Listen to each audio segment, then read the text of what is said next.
Hello my fellow Topians, in this video I'm going to show you a step-by-step guide on exactly how to use your workbench in Heartopia. So the first thing we need to do is to just run to a workbench here, as you can see, and then what we're going to do in here is to actually click on either this if you want to be able to create something, or this one. I think this one is more to polish something perhaps, but I'm just going to click on the create section because that's the one that I use the most. And you can see here there's a bunch of things that we can craft. So for example, if you take this right here, you will see exactly how much you have to get for this. So I don't have enough branches to be able to craft it, but let's see if I can craft something here that I that I can afford basically.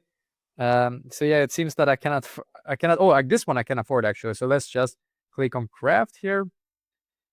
And we're going to be able to craft that one, hopefully, without any problem.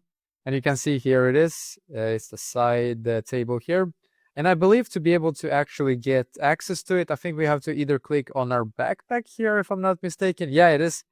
Here it is, as you can see. Then we can just click on place and then select where you want to be able to place it. Just click right here. And yeah, basically that is exactly how to use it.